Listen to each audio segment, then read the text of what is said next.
So as you know, we've been looking at persuasive writing as our writing focus this term. We're going to continue to develop some skills in persuasive writing today. Our learning intention for today's writing lesson is we are learning to use high modality words in persuasive writing. High modality words in persuasive writing. So we have a bunch of modality words here, and basically what modality means is it is how certain we are of something.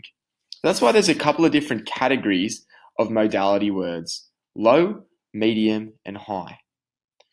Now, before we start our, learning experience today, I'll let you know that we are going to be trying to develop these high modality words and using them in our persuasive writing. Because the main point of our persuasive writing is obviously to convince the reader of something, of some point that you're trying to make. For example, you have already written lots of great little persuasive texts on things like whether every kid should have a pet. And you have tried to convince the reader of your point of view, whether it be agreeing or disagreeing. Things that can help us convince the reader of our point of view are these high modality words. Let's have a look at all three of these categories: low modality words, medium modality words, and high modality words, and see if you can kind of see a little difference between them all.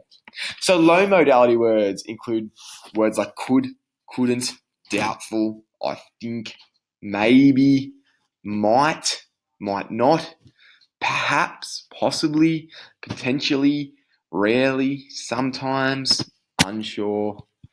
So those are all good examples of low modality words. Some different medium modality words include apparently, frequently, likely, often, probably, regularly, should, shouldn't, usually, would, and wouldn't. And these high modality words include words like absolutely, always, certainly, clearly, definitely, have to, impossibly, invariably, is, will not, unquestionably, undoubtedly, obviously, must, those kind of words. I'm going to use each one in a sentence and have a think to yourself, which one sounds the most convincing? So I'm just going to make this a bit bigger so you guys can see. All right, so I'm going to say 3 sentences once this loads, and you're going to tell me which one do you think is the most persuasive? Which one do you think would convince you the most? Okay, first sentence is this: I believe that all kids should participate in sport on the weekend because it might mean that they possibly get a little bit fitter. Okay? The next one: I believe all kids should play sport on the weekend because usually they will get fitter. Or, I believe all kids should play a sport on the weekend because they will absolutely, certainly get fitter from playing sport.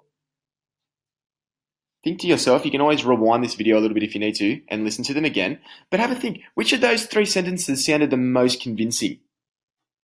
Have a think about it.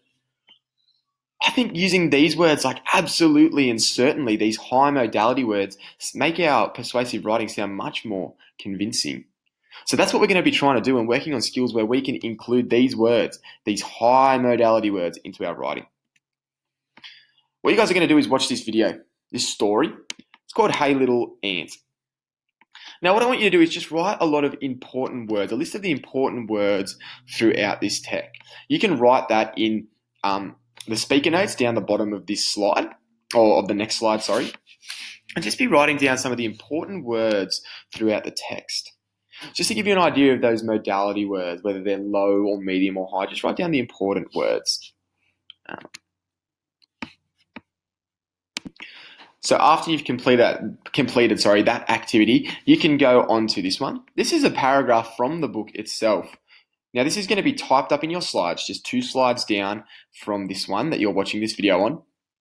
And what you're going to do is you're going to replace some of the weaker or lower modality words with strong modality words. If you're struggling to find them, have a look at that table that will be on your slides as well to help you. I can give you a little hint. Words like I think were lower. Words like I don't think are also low modality. Have a little look through and replace them with really strong modality words, high modality words, and you can use that list to help you with that, to make it sound a little bit more convincing. And once you've completed that activity, not working for me, you're going to see these sentences. And you're going to, it's kind of a similar activity, but you're going to change these sentences to make them stronger. So you're going to use high modality words to make these stronger. So instead of saying you might feel better once you drink water, you're going to change maybe one of these words around to make it sound more convincing so that you can develop these skills of modality words. You certainly will feel better once you drink your water. That's an example of one. Have a go fixing all these sentences up and making them very, very convincing. If you have any questions about this at all, feel free to ask. We'll be here ready to answer your questions. Have fun.